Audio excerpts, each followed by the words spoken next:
Olá, boa noite! Na semana passada fizemos um programa voltado às gestantes. Falamos sobre os cuidados com a alimentação das futuras mamães. E hoje vamos abordar outra questão importante que muitas mamães enfrentam logo após o parto: os desafios de ter um parto prematuro. Desafios tanto para a família quanto para a criança que muitas vezes luta para sobreviver. E nós recebemos em nossos estúdios o doutor Jamil Caldas, que é coordenador da divisão de neonatologia do CAISM da Unicamp, conhecido como o Hospital da Mulher. Doutor, seja bem-vindo, vamos aproveitar muito esse programa, vamos aprender muito esse programa, né, que desperta muita curiosidade esse assunto sobre os partos prematuros. Seja bem-vindo, doutor. Obrigado, boa noite. Eu que agradeço a possibilidade de conversar com vocês. Valeu. Então vamos lá. Doutor Jamil, o que é considerado um parto prematuro? Sim, o prematuro ele é considerado quando ele nasce abaixo de 37 semanas de gestação, considerando o habitual de se nascer com 40 semanas de gravidez. Então, se ele nasce antes de iniciar a 37ª semana, é considerado prematuro. Então, em geral, a gente considera prematuro entre 24 semanas até 36 semanas e 6 dias de gravidez. Sim. Doutor, 38 semanas já pode tirar ou não? É melhor ainda aguardar? 38, 39? Isso é importante porque as crianças que nascem entre 37 e 38 semanas de gravidez, apesar de tecnicamente serem consideradas crianças maduras, ou como a gente chama, a termo, elas ainda podem se comportar como um prematuro, tanto que eles são chamados de termo precoce. Porque eventualmente eles podem ter dificuldades na mamada, dificuldades de manter temperatura, apresentar um aparecimento da icterícia, que é o tom mais amarelado da pele. Então, muitas vezes eles se comportam como um prematuro. E por isso, se há indicação de uma cesárea eletiva, quer dizer, aquela que tem um horário marcado, então, se for essa opção da gestante, que ela seja a partir da 39ª semana de gestação, porque aí ele nasce maduro e com a possibilidade quase nula de ter algum problema. Certo. Doutor, sem ensaiar e sem conversar antes, eu tinha notado aqui a icterícia. Isso. É caso grave, assusta, ou simples? Passa mais alguns dias no hospital, já está solucionado o problema. O que seria? A icterícia tecnicamente é um tom amarelado da pele. E existe uma substância no corpo da gente chamada bilirrubina, que ela se deposita na pele e dá esse tom amarelo na pele, né? O recém-nascido, cerca de 60 a 75% dessas crianças, mesmo as crianças, eu estou falando de crianças normais, né? Elas eventualmente podem ficar amareladas ou ictéricas entre o 3º e o 4º dia de vida e que desaparece ao final da primeira semana. Costuma ser um quadro bastante simples, de resolução rápida e espontânea, não é nem necessário tomar banho de sol, sobe sozinho, né? O porém é que algumas crianças, principalmente aquelas com incompatibilidade de sangue, quando a mãe é RH negativo e o bebê é RH positivo, eles podem ter uma icterícia muito importante. Essa substância, a bilirrubina, ela sobe muito no sangue, ela atinge valores muito altos. E esses valores muito elevados podem provocar dano na audição e dano cerebral que são permanentes, irreversíveis. Então, as crianças que têm a icterícia nos primeiros 2, 3 dias de vida, elas merecem uma avaliação clínica, né? Se a avaliação for que é uma intensidade muito baixa, ela pode ir para casa normalmente sem nenhum problema, né? Se essa avaliação clínica, a gente tem um aparelho que simplesmente coloca sobre a testa do bebê e dá o valor da bilirrubina, não fura, não tira sangue, nada.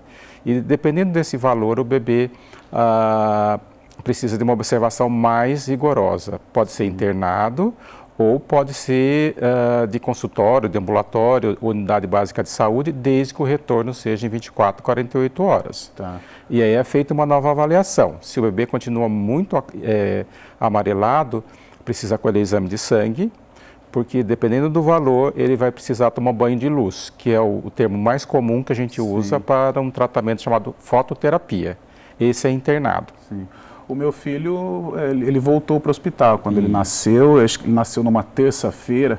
A gente ficou com ele até a quarta, quinta e fez o primeiro nós comparecemos ao pediatra.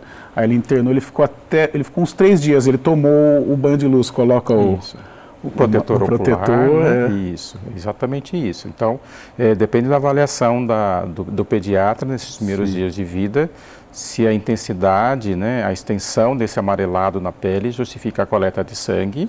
E dependendo do valor de sangue, é indicado ou não a fototerapia. É algo até tranquilo, né, doutor? Mas é bom ter cuidado, né? Porque uma vez que acontece a lesão aí no sistema da audição ou mesmo a lesão cerebral, ela é irreversível, mas ela é prevenível. Então, um acompanhamento médico adequado, né, dessas crianças que têm uma icterícia mais importante, previne a doença, porque uma vez detectado que os valores de bilirrubina no sangue estão muito altos, essa criança é colocada no banho de luz e esses valores tendem a baixar muito rapidamente. É um tratamento efetivo, praticamente sem efeito danoso nenhum para a criança, né? Basta a proteção do olho, ele não pode ficar olhando contra a luz forte, né? A mãe pode amamentar normalmente, pode continuar ao lado da mãe, né? Os cuidados simples, os cuidados habituais de um bebê recém-nascido, só que ele precisa permanecer sob a luz, né? É uma luz especial, não é a luz fluorescente normal, é uma luz especial feita para isso. Ela tem um tom azulado, inclusive, lembra até um pouco do roxo, às vezes, né? E em geral 24, 48 horas desse banho de luz é o suficiente para que essa icterícia desapareça, né? E o problema se resolve. Normalmente se resolve sem nenhum problema maior. Tá certo. Doutor, vamos voltar então à nossa pauta, né? Os desafios do parto prematuro para a criança e para a família. Doutor Jamil, quais os fatores que normalmente levam a um parto prematuro? Sim, uma causa mais comum da prematuridade são alguns problemas na gestação, né? Existem duas formas, na verdade, de definir, porque a gente não diz prematuridade, a gente diz o nascimento prematuro, quer dizer, porque uma gravidez foi interrompida antes que se completasse o tempo certo, né? Existem as condições que são umas condições maternas, por exemplo, se ela tem uma pressão alta muito importante, se ela tem um diabetes que é difícil de controlar, né? Essa gestação chega num ponto em que você tem de avaliar risco-benefício, né? Se essa mãe sofre risco importante pela pressão alta, pelo diabetes, ou o próprio feto, o próprio bebê na barriga, está sofrendo o risco de ter morte, inclusive, dentro da própria barriga da mãe, pela gravidade que essa mãe se encontra, né? Aí se torna a indicação do nascimento, da interrupção da gravidez e o nascimento de um prematuro, né? É isso que a gente chamaria, então, de condições maternas, né? Existe uma outra condição em que a mulher não entra em trabalho, aliás, essas são as condições em que a gestante nem entra em trabalho de parto normalmente, né? Ela tem uma doença clínica que indica a interrupção da gravidez. Mas existem condições também em que a gestante começa a ter contrações fora do momento. Ela deve acontecer lá pela 38ª, 39ª, 40 semanas de gravidez, e aí com 24, 25, 28 semanas, né, antes do tempo, ela começa a ter contrações uterinas. Quais os principais casos assim que você pega, doutor, que é preciso fazer o parto prematuro? Diabetes, a pressão alta? Isso. Por exemplo, no caísme, as duas digamos, as três condições mais importantes ou mais frequentes que determinam o nascimento de um prematuro são a pressão alta, que as pessoas conhecem também como pré-eclâmpsia, né, ou eclâmpsia, o diabetes, né, tanto do diabetes que a gestante já tinha antes da gravidez ou aquele que ela adquire durante a gestação, né, e o trabalho de parto prematuro ou o rompimento da bolsa de líquido amniótico antes do tempo. Ele é para romper só na hora do nascimento lá, com 40 semanas, e algumas gestantes têm rompimento da bolsa aí com 25, 26, 27 semanas. E aí você tenta manter a gestação até onde é possível, mas existe o risco... Vocês tentam ao máximo evitar o parto prematuro. Exatamente. Então vamos supor que a gestante comece a ter contração uterina, comece a ter cólica, né? Como se fosse o trabalho de parto. Ela procura o hospital e ela recebe medicamentos que inibem, né, bloqueiam essa contração. Ela para de sentir dor e o útero relaxa, né? E aí a gente o obstetra administra nessa gestante um medicamento chamado corticosteroide ou esteroide, né? Esse medicamento não é para a gestante, esse medicamento é aplicado nela, mas ele vai fazer um efeito no feto, no bebê na barriga. Ele vai amadurecer o pulmão do bebê antes do tempo, que é um pulmão para amadurecer lá no final da gestação, e ele sofre uma acelerada nesse amadurecimento, porque pode ser que ele precise nascer. Sim. Né? E se ele nascer, ele nasce em melhores condições respiratórias, mesmo sendo prematuro. E já definido, né, o parto prematuro, e aí como que é para conversar com a mãe, com a família, a parte psicológica, né, porque existe toda aquela expectativa do parto normal, né, para a família, de repente acontece esse obstáculo no meio do caminho. Como que é feito esse trabalho, principalmente o psicológico? Isso é importante porque a equipe de obstetrícia, eles nos informam, né, para a equipe de pediatria, de neonatologia, que foi admitida no hospital uma gestante ou em trabalho de parto prematuro ou que tem uma doença clínica grave que talvez indique interrupção, né? Então, a primeira coisa é abordar essa família, tanto o obstetra como o pediatra, e explicar o que significa o nascimento prematuro, né? Esse bebê prematuro, que condições que ele virá ao mundo, né? Tentando acalmar na medida do possível, uma vez que aquela situação parece ser inevitável, né? Nós temos de conversar dizendo que ele está num hospital que presta assistência adequada tanto à mãe quanto a esse bebê de forma adequada. Seria melhor que ele continuasse na barriga, mas infelizmente não tem como, né? Então a gente vai fazer de tudo para que ele nasça nas melhores condições possíveis, né? Doutor, tem diferença o parto de uma criança que ficou no ventre da mãe até as 40 semanas ou um parto, a criança que ficou 27 semanas, 30 semanas? Tem diferença a maneira de lidar ou a maneira como realizar o parto? O parto em si, sim. O parto prematuro, da mesma forma que manejar a criança prematura, precisa ter muito cuidado, singeleza, presteza no que está fazendo. Lembrar também que esse útero não está preparado para digamos, o parto em si, né? Ele é mais difícil numa cesárea, por exemplo, o obstetra, colocar a mão dentro do corte feito no útero e retirar esse feto. Ele precisa ser extremamente delicado para retirar uma criança muito pequena lá de dentro, sem provocar nenhum, por exemplo, puxar com delicadeza, retirar com delicadeza e ao mesmo tempo proteger o útero da mãe. Ele é pequeno diante da mão do obstetra, né? E muitas vezes ele precisa colocar a mão para que esse útero não rompa, por exemplo, não esgarce, não sangre demais. Então ele, da mesma forma que o pediatra precisa ser delicado com o cuidado do bebê, o obstetra precisa ser extremamente delicado. Porque são dois problemas, né? O bebê, muito frágil, né? Exatamente. Você tem que ter todo um cuidado, e o útero da mãe que não está pronto, aliás, para aquela cirurgia, né? Exatamente. Nossa, mesmo considerando o parto vaginal, ele contrai de forma adequada, obviamente, né?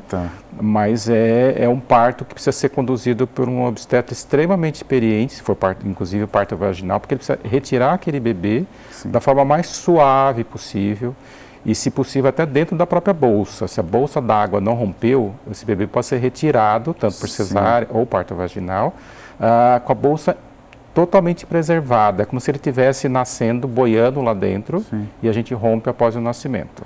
Isso facilita a saída do bebê, em termos de passar pelo canal de parto ou pela cesárea, sem maiores traumas, por exemplo, de ficar cheio de mancha roxa pelo corpo, por exemplo. Tá certo. Só foi o primeiro bloco, hein, doutor? Já tá bom. Estamos falando bastante aqui, muito bacana, né? Um aprendizado. No segundo bloco tem um vídeo de uma mãe de gêmeos. Os gêmeos nasceram de uma maneira prematura. Nós vamos para um rápido intervalo. Hoje eu estou aqui com o Dr. Jamil Caldas, ele é coordenador da divisão de neonatologia do CAISM da Unicamp, o Hospital da Mulher aqui em Campinas. E o assunto de hoje, desafios do parto prematuro para a criança e para a família. Voltamos com o segundo bloco do Ação Nacional, o tema de hoje, desafios do parto prematuro para a criança e a família. Eu estou aqui com o doutor Jamil Caldas, lá da Unicamp. Vamos abrir, doutor, esse segundo bloco com um VT. Falando em parto prematuro, nós temos um vídeo da Liliane. Ela teve gêmeos, nasceram prematuros, e ela relata pra gente como foi para ela e para o esposo lidar com as novidades, já que não estavam esperando a prematuridade. Eu tenho 2 filhos, o Danilo e a Melissa, eles são gêmeos e eles nasceram de 31 semanas. Mesmo eles sendo gêmeos, a gente nunca imaginou que eles nasceriam tão prematuros assim. Teve que fazer um parto de urgência, porque a placenta da Melissa parou de funcionar.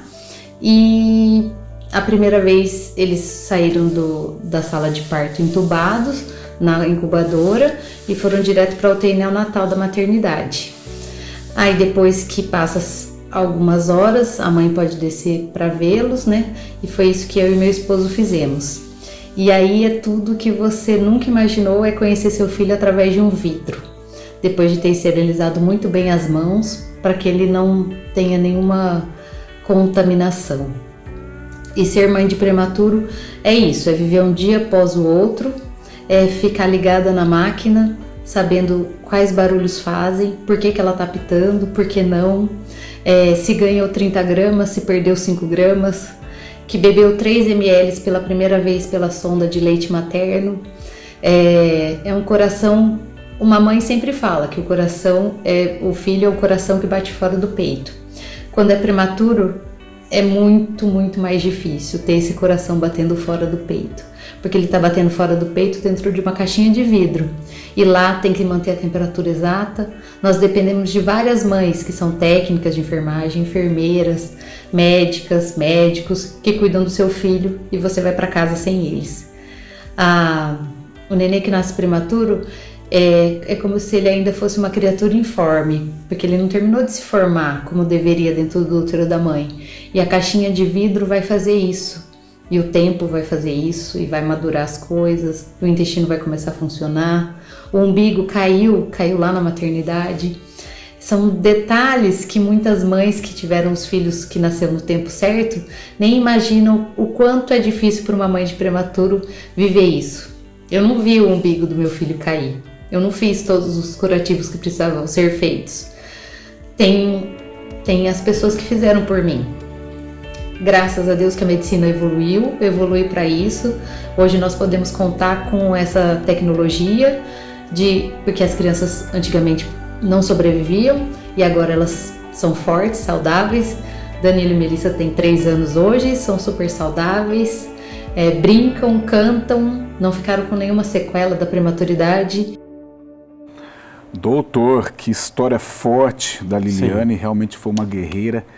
31 semanas, muito prematuro, né? Com muitos, né, gêmeos. Sim, aliás, um caso peculiar também diferente, né? Isso, a gemelaridade também é uma causa de trabalho de parto prematuro, porque o útero era para ter um bebê só com peso tal, né? Ele passa, por exemplo, no caso dela, 2 bebês, 2 pesos, né? Se era para ter 1 quilo, agora tem 2 quilos, 3 quilos, então isso gera trabalho de parto prematuro, nascimento prematuro. No caso que ela falou, a placenta de um dos bebês já não estava funcionando e a gravidez teve que ser interrompida, né?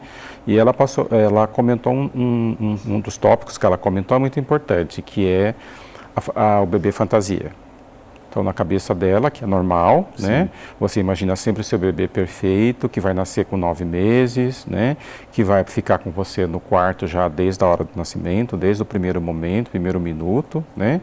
E, de repente, eles são separados. Né? Como ela disse, eles precisaram de ser entubados já ao nascimento, levados para a UTI, os 2, né? No caso aí, dois bebês, né? Então eles são separados da mãe, do pai, da família, né? Então na cabeça das mães, elas ainda imaginam aquele bebê de 3,5 kg, de 40 semanas, grande, né? E aí a gente precisa dar todo apoio para que esse momento, como ela falou, logo após o parto, em que ela pode enxergar esse bebê, ela vai enxergar um bebê menor, um bebê mais frágil, de uma pele bem fina, delicado, né? Nesse caso, sendo ajudado para respirar, né? Então é preciso dar todo o suporte para o pai e para a mãe, para que eles entendam que aquele bebê fantasia, ele vai acontecer no futuro, né? Ele não vai ser mais fantasia, ele vai ser real, aquele filho é dela, no caso 2 filhos são delas, e que a gente vai dar todo apoio para que ela entenda que é possível a sobrevivência, é possível depois de algum tempo, aí, semanas a meses, que esse bebê vá para casa com ela, que ela vai poder participar de todos os cuidados, como por exemplo ela disse, eu não vi o umbigo cair, que é uma coisa simples, mas que isso marca a vida de uma mulher, né? Então, se a gente faz com que o hospital, faz com que os pais, né, não sejam considerados visitas no hospital, eles são participantes do cuidado do bebê. Sim. Isso, inclusive, é prática estipulada pelo Ministério da Saúde através do método Canguru. Ô, doutor, na equipe, já nós vamos falar sobre isso também. Na equipe tem todo esse trabalho, o apoio psicológico, né? Porque cada coisa é uma vitória, se ganhou, perdeu peso. Isso. Esses simbolismos que são importantíssimos para a mãe, a amamentação, sim, de repente pode gerar uma frustração enorme na mãe, vem uma depressão pós-parto. Toda a equipe tem... vocês trabalham muito esse tipo de situação?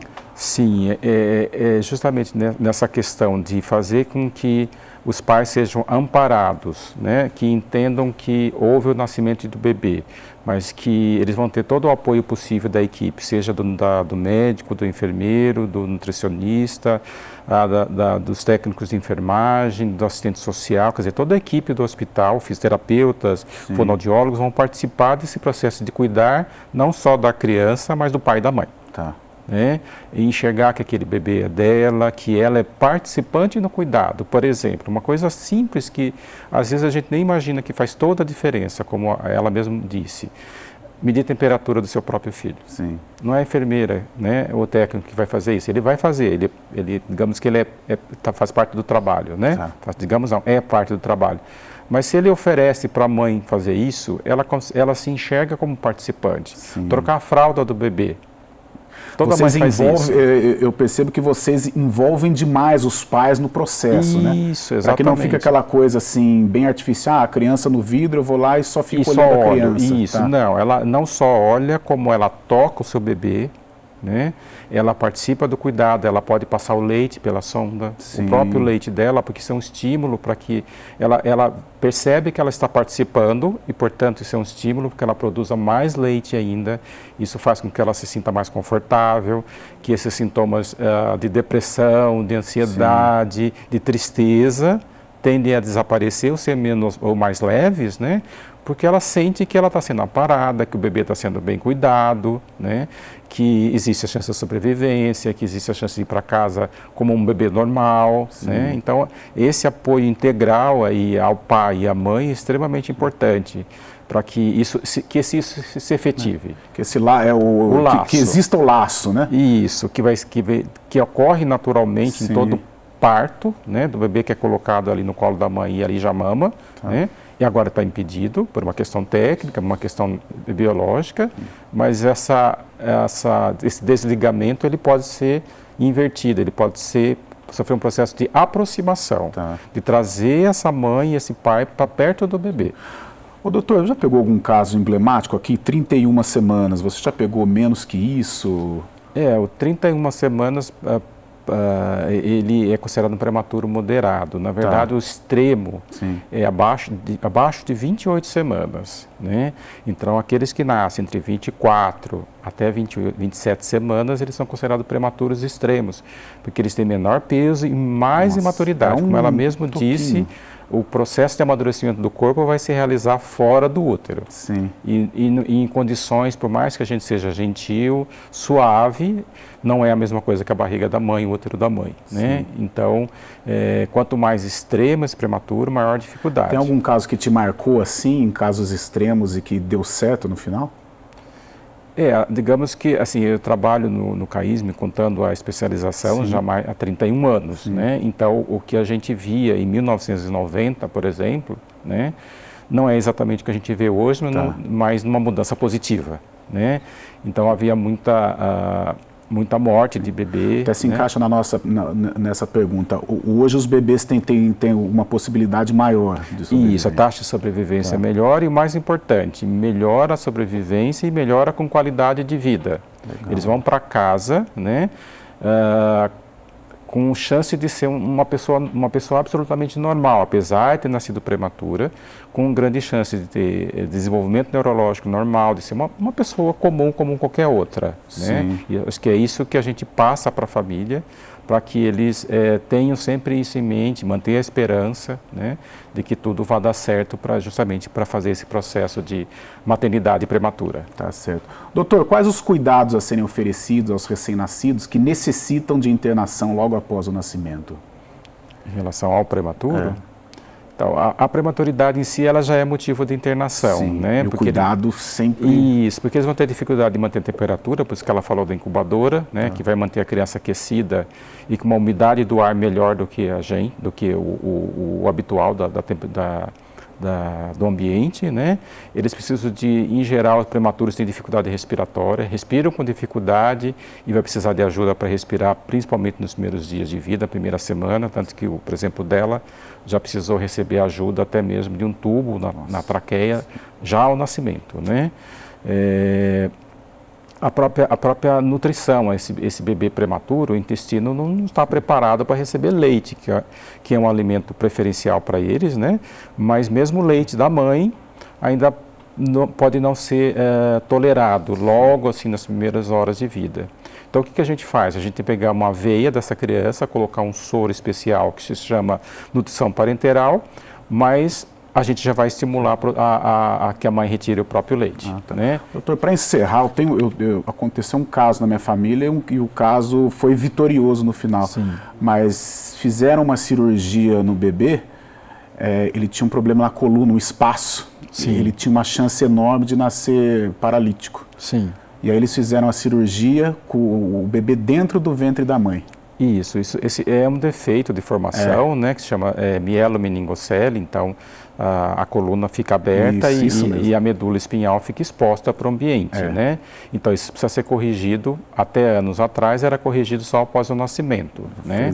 E hoje é possível, de acordo com o tempo em que isso é descoberto pela ultrassonografia feita na gestante, é possível já fazer já no ambiente intrauterino, na barriga da mãe.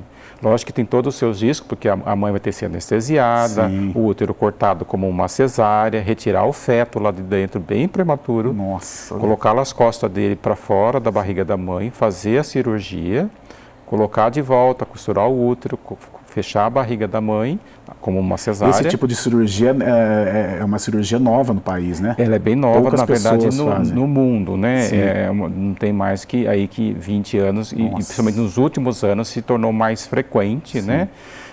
Isso garante que pode não preservar a mobilidade das pernas do bebê, mas protege o desenvolvimento da hidrocefalia. E eles só ficaram sabendo, doutor, porque fizeram todos os exames até acho que o 6º, 7º mês, tudo normal. De repente, num dos últimos exames... Apareceu, exatamente. Então, ainda pegou numa fase que era possível a correção na barriga, né? E isso é importante também lembrar que a mãe tem que ser anestesiada e depois ela vai tomar analgésico, para a dor do feto. O feto sente dor, né? Então, ela vai ter que tomar remédios, às vezes, até mais fortes, não só para ela, para a dor que ela sente no corte da cirurgia, mas para o bebê que também foi submetido a uma cirurgia. E precisa tomar analgésico. Olha só, a medicina está muito avançada, realmente. Nós vamos para mais um intervalo, doutor. Estou aqui com o doutor Jamil Caldas, da coordenação da divisão de neonatologia do CAISM da Unicamp, o Hospital da Mulher aqui em Campinas. O assunto, a pauta de hoje, desafios do parto prematuro para a criança e para a família.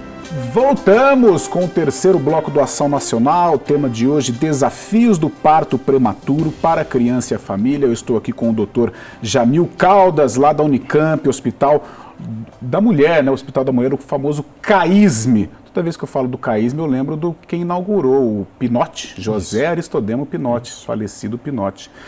Doutor, vamos falar então de alimentação. Como costuma ser a alimentação do prematuro, que não consegue se alimentar via oral? Isso é importante porque uma vez que eles estão impossibilitados de mamar direto na mãe, né, pela prematuridade, a gente precisa oferecer leite para essa criança o mais precoce possível. Hoje em dia, esse mais precoce possível pode ser 2, 3 horas após o nascimento. Lógico que em quantidades bem pequenas, né, passados por uma sonda que vai até o estômago da criança e dia a dia, conforme ele vai tolerando, a gente vai aumentando essa quantidade até que fique só tomando leite e retira o soro dessa criança. Essa quantidade pequena, que nem tem aqui Cadê? Bebeu 3 ml de leite? Isso, dependendo do tamanho da criança, por exemplo, crianças menores de 1 quilo, menores de 28 semanas, o início é com 1 ml a cada 6 horas. Que é uma gotinha. Isso, não tem função nutricional, na verdade. A função é estimular o intestino a funcionar no momento em que ele deveria estar em repouso na barriga da mãe. Tá. E isso tem uma série de efeitos positivos em termos de desenvolver o intestino da criança, diminuir as chances de infecção, e se for leite materno ou leite humano de banco de leite, tem uma série de fatores positivos que influenciam o desenvolvimento dessa criança assim, de uma forma estupenda, extraordinária. Então, assim, o leite materno, e na falta do leite materno, o leite humano de banco de leite faz com que essa criança tenha grande chance de desenvolvimento neurológico melhor, de ter menos problema pulmonar, menos infecção, melhor tolerância, e é um estímulo para a mãe retirar o seu leite. Ela vê que o seu leite está sendo dado para o seu filho e, portanto, ela participa do processo, ela se sente incentivada a tirar mais leite e ajuda aí do pessoal da enfermagem e do banco de leite é extremamente importante nesse aspecto de fazer com que ela se sinta confortável, tenha um local confortável para a retirada do leite, ser feito de forma sanitariamente adequada, né? E aí esse leite é devolvido para oferecer para o próprio filho dela e, infelizmente, nos casos em que a mulher produz pouco leite ou na impossibilidade materna, né, uma contraindicação ao leite aumento materno, pode ser oferecido o leite humano de banco de leite, que sempre vai ser melhor do que a fórmula, né, o leite artificial em si. Igual. Exatamente. Tá certo. Doutor, vamos acompanhar mais um VT sobre isso, né, sobre a questão da alimentação. A Ana Paula teve um bebê prematuro que nasceu de 26 semanas, o famoso caso extremo, equivalente a 6 meses e meio. Ela conta especialmente como foi a questão da amamentação. Amamentar um bebê prematuro não é uma tarefa fácil, mas ela é totalmente possível. O meu filho é um prematuro extremo, o Vicente nasceu de 26 semanas e não pôde logo vir para o seio para ser amamentado. Ele passou 2 meses e meio entre sendo entubado, com CPAP, uso de catéter nasal e também toda a alimentação dele sendo feita via sonda. E aí eu não podia colocá-lo diretamente no seio. Então o que eu fiz, né, de acordo com toda a orientação que eu tive do banco de leite, porque meu sonho sempre foi poder amamentar meu filho, eu segui todas as orientações. Então eu retirava o leite aqui em casa a cada 3 horas, no máximo a cada 4 horas. Dormia bem, tentava ao máximo dormir, mesmo diante de todas as preocupações com um filho prematuro na UTI. Bebia bastante água, faço isso até hoje, tentando ao máximo ter o meu momento de extração de leite de uma maneira bem tranquila. Então eu tinha uma playlist que eu colocava para tocar, com músicas que me acalmavam, que me deixavam mais tranquila. E diante disso eu fui conseguindo retirar o meu leite. Mesmo ele recebendo leitinho via sonda, então ele passou a receber o meu próprio leite, o leite materno, né, e o da própria mãe, porque às vezes os bebês recebem leite materno, mas não da sua própria mãe. E então ele passou a receber o meu leite. 2 meses e meio depois de UTI, hoje o Vicente se encontra na unidade de cuidados intermediários da maternidade de Campinas e lá eu posso amamentá-lo no seio. Ele já tirou a sonda, não tem mais nenhum uso de ventilação mecânica. Então, com uma equipe multidisciplinar, né, acompanhada por uma fonoaudióloga lá do hospital, ela me auxiliou, me ajudou para que ele pudesse sugar diretamente em mim e hoje eu consigo amamentar o meu filho e nós estamos na reta final. O Vicente está para sair essa semana, apenas precisando de um ganho de peso e que ele está conseguindo por meio do leite materno. Então, a minha realização como mãe de poder, 3 meses depois do nascimento do meu filho, poder ainda assim amamentá-lo no seio. Tá aí a Ana Paula na iminência de receber o Vicente, né? Como ela disse aí, já vai ter alta.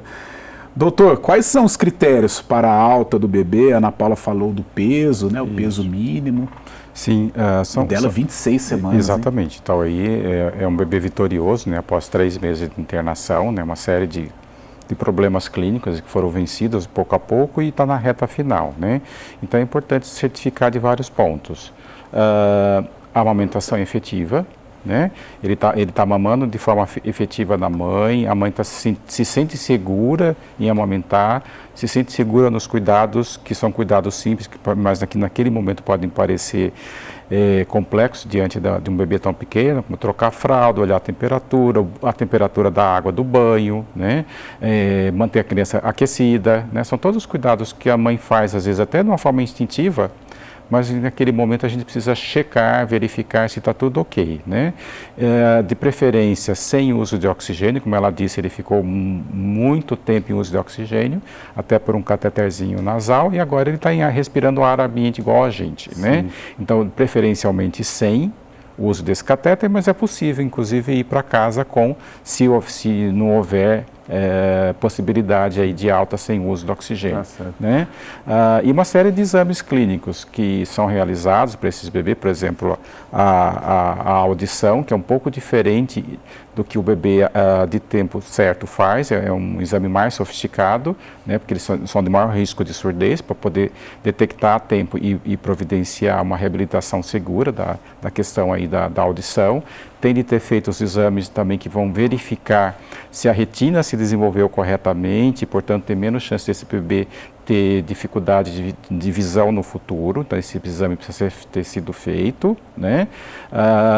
E a criança estar bem. Na verdade, a mãe e a família estarem seguras em relação ao cuidado com aquele bebê e estar em ganho de peso. Então, não existe um peso que a gente fala assim, só vai embora com 2 quilos, 900, 2,2 kg. Não cria uma coisa matemática, e não é matemático. Eu posso dar alta para um bebê com 1,850 kg, se ele está mamando bem, ganhando peso, temperatura está tudo bem, todos os exames clínicos estão tudo bem. A mãe está plena, como essa mãe nos mostrou, né? Sim. Qual é o impedimento? Lógico, pode ter alta, mas ela vai ter um retorno no ambulatório do próprio hospital, no caso do CAISM a gente tem, né? 24, 48 horas após ela é vista por um enfermeiro, né? Que vai fazer todas as perguntas de checagem novamente, verificar como é que está a criança, como é que está a mãe, a família, estando ok. Pesa novamente, ganhou peso, está ok, vai espaçando os retornos até que ele atinja um peso aí de em torno de 2,5 kg, né? Porque aí pode ser um espaçamento de consulta já dentro de uma criança que nasce de tempo certo. Então, digamos que ele é vigiado constantemente. Então, essa alta, que não é tão dependente do peso, ela é possível desde que você tenha um sistema de retornos agendados. E caso a mãe não apareça, a gente liga, a gente procura, né? Pede para a unidade básica de saúde fazer busca domiciliar, verificar o que aconteceu. Então, a gente tem todo um sistema de segurança que permite que essa alta seja segura, né? Então, não tem um peso definido, mas tem uma série de condições que favorece. O bebê pode, às vezes, ter 2,2 kg e ainda não está bom. Então, ele vai precisar... com 1,800 e tá... Isso, não exatamente. É aquela ciência exata, né, exatamente. Doutor? Então, muitas vezes a gente não conversa com a mãe sobre número mágico de peso de alta, para não criar falsas esperanças de um número. O que é importante é o bebê estar bem, a mãe estar bem, os dois seguros e propicia aí uma alta segura com retornos bem próximos. Tá certo. Estamos fechando o terceiro bloco do Ação Nacional, o tema de hoje, desafios do parto prematuro para a criança e para a família. No último bloco nós vamos falar das questões psicológicas, né, de um bebê prematuro, de um parto prematuro. Eu estou aqui com o Dr. Jamil Caldas, que é lá da Unicamp, lá do CAISM da Unicamp. O intervalo é rapidinho. Voltamos, o último bloco do Ação Nacional, tema de hoje, desafios do parto prematuro para a criança e para a família. Eu estou aqui com o Dr. Jamil Caldas, lá da Unicamp. Doutor, acho que foi no primeiro ou no segundo bloco, você falava do método canguru e eu disse que no decorrer do programa nós íamos especificar esse assunto, falar diretamente sobre esse assunto. O que é o método canguru? O método canguru foi um método surgido na Colômbia aí já mais de 30 anos, né? Naquela época, a mortalidade desses bebês prematuros ou de baixo peso na Colômbia era extremamente alta, uma pobreza até em termos de equipamento e de pessoas para cuidar desse bebê e de abandono das crianças pelas mães, né? E algumas pesquisadores, os médicos, né, desenvolveram uma tecnologia que a gente chama, né, chamado método canguru. Hoje ela é uma política nacional de saúde do Ministério da Saúde. Exatamente o que ele prevê? Na verdade, é uma política que prevê uma série de cuidados oferecidos a crianças crianças de baixo peso, ou seja, aqueles que nascem abaixo de 2,5 kg, né, e que normalmente são internados, né. E essa política de saúde envolve desde o momento envolve a gestação, aquela gestação que tem a ameaça do nascimento prematuro, da criação do bebê fantasia e se tornar um bebê real e todo o processo de internação que vai ser acompanhado pela equipe, né? A aproximação dessa mãe diante do filho que nasceu prematuro, como a própria entrevistada falou, né? Trazer a equipe junto a essa família, toda a equipe multiprofissional, para que a família seja amparada. Então o método canguru não prevê só o cuidado do bebê em si. Ele, digamos que, ele trata a família. Então, ele traz a família para dentro do hospital, principalmente mãe e pai, né? No sentido de que eles não são visita, eles são participantes do cuidados, né? Então, a gente vai estimular a presença da mãe e do pai, fazer com que ela toque o seu bebê, que ela sinta que aquele bebê é verdadeiro, que ele reage positivamente ao seu toque, né? Sim. Assim que ele tiver condições mínimas, principalmente respiratórias, que ele seja colocado no contato pela pele, que a gente chama de posição canguru. Então ele fica aqui no seio da mãe, né, protegido por uma faixa ou um sling, né, e ali ele fica o tempo que a mãe achar confortável, né. Isso estimula a respiração do bebê, estimula o desenvolvimento cerebral, estimula inclusive a parte do sistema digestivo. Só o toque com a mãe já... Só o toque da mãe, a presença da mãe, a sensação de que existe alguém ali que ele já conhece de voz, porque na barriga ele ouvia a voz da mãe, né? Então ele começa a ter relações de familiaridade, de parentalidade, né? Desenvolvidas fora do ambiente que deveria ser o ideal, mas que traz muita repercussão positiva para esse bebê. Então ela se sente mais amparada, ela se sente mais confiante, ela acaba tendo uma produção de leite maior, ela se sente capaz de cuidar do bebê mesmo que ele seja pequeno. Como Sim. eu disse, às vezes o peso parece pequeno, mas a mãe está plenamente capaz de cuidar, a mãe e o pai, né? Ela pode visitar o seu filho a qualquer momento, visitar é uma palavra que a gente evita usar, mas às vezes escapa, né? Então, às vezes a mãe está ansiosa, 3 horas da manhã, posso visitar, posso ir ver meu filho? Ver é melhor que visitar? Pode. Sim. Posso tocá-lo? Pode, deve, é estimulado. Posso ver a temperatura dele junto com o enfermeiro? Pode, deve. Trocar a fralda, né? Passar o leite pela sondinha, também é algo que pode ser ensinado para essa gestante. Sim. Posso ir ao banco de leite e tirar meu leite? Não só pode, como deve. Volta depois para ver o bebê, né? A gente estimula que as mães conversem entre si, para que uma dê apoio à outra, né? Os pais, em geral, como em geral os homens que trabalham e as mães estão sob licença maternidade, né? Eles têm digamos que vem menos, mas é totalmente incentivado que eles participem. O pai, como que é nessa... Isso, a gente faz também todo o apoio ao pai, de que é importante a sua presença, ele pode fazer... colocar o bebê na posição canguru, então não é só a mãe que coloca o bebê ali, então a gente coloca uma camisola no pai, né, como semelhante à da mãe, e ele fica ali com o bebê, então eles podem revezar esse cuidado do bebê, que é o contato pele-pele, o dia todo se quiser.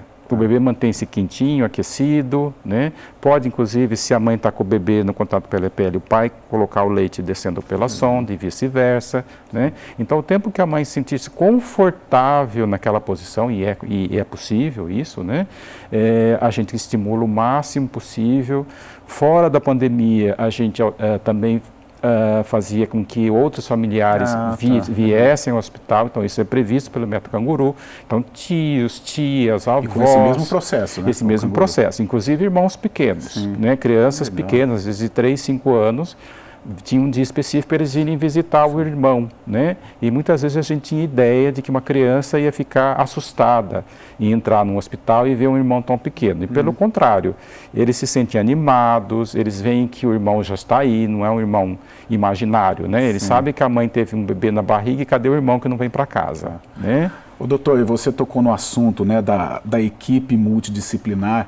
E tem um lado negativo também, por exemplo, se houver uma rejeição por parte da família, por parte dos pais.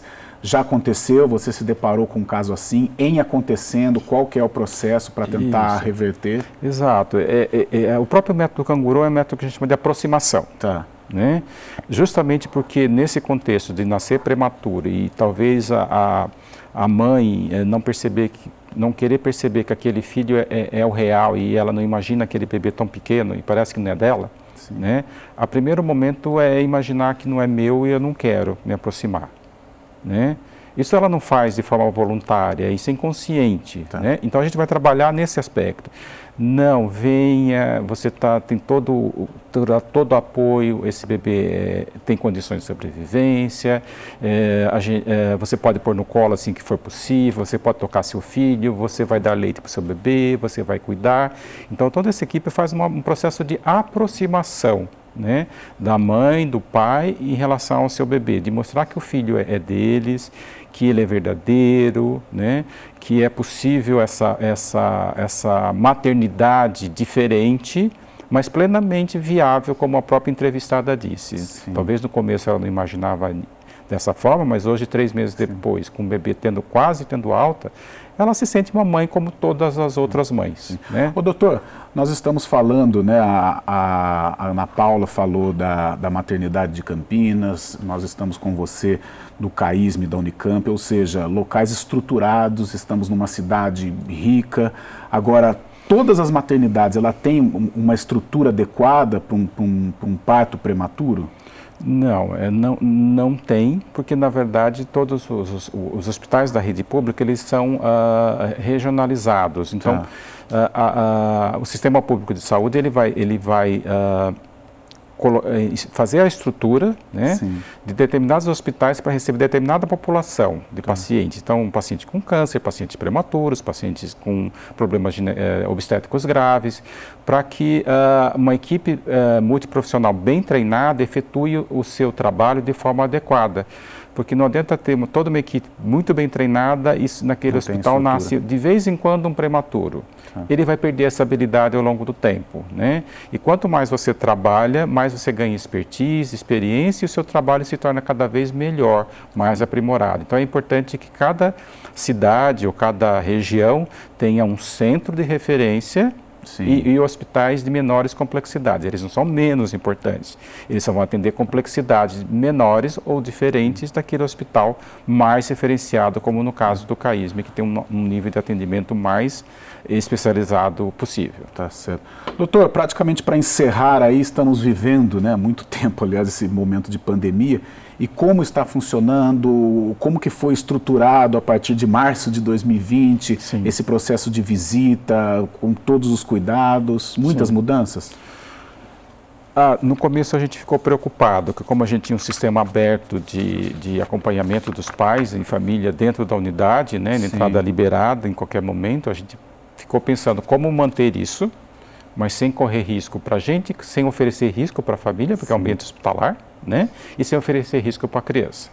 Então a gente manteve o tempo todo a permanência das mães, pelo menos as mães, o tempo todo, 24 horas por dia, né? A gente não retirou as mães da unidade, pelo contrário, a gente fez questão que elas permanecessem.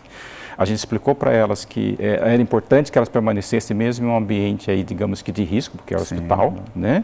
E elas entenderam isso e eu diria que assim, o fato de ser mãe a torna mais corajosa de permanecer e ir em frente, né?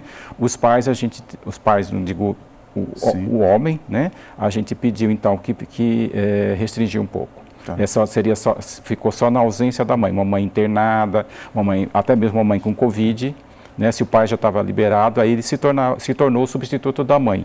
Então, diminuiu um pouco o número de pessoas no hospital, mas a mãe ela foi preservada, ou seja, em todo momento a permanência dela dentro do hospital foi preservada com todos os cuidados sanitários, mas preservada. Em nenhum momento elas foram afastadas de perto dos seus filhos. Tá certo. Doutor, muito obrigado pela presença, muito obrigado pelos ensinamentos, muito obrigado pela experiência passada aqui.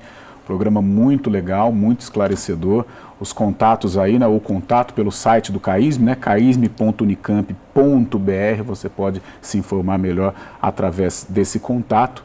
As portas do Ação Nacional abertas para você e muito obrigado pela presença. Eu que agradeço a oportunidade e a possibilidade de falar aí sobre esse ambiente muitas vezes esquecido aí dos prematuros aí na nossa sociedade. Tá certo, este foi o Dr. Jamil Caldas, coordenador da divisão de neonatologia do CAISM da Unicamp aqui em Campinas. O Ação Nacional fica por aqui, prometendo voltar no próximo sábado, sempre com um assunto legal, um assunto pertinente para você. Até lá!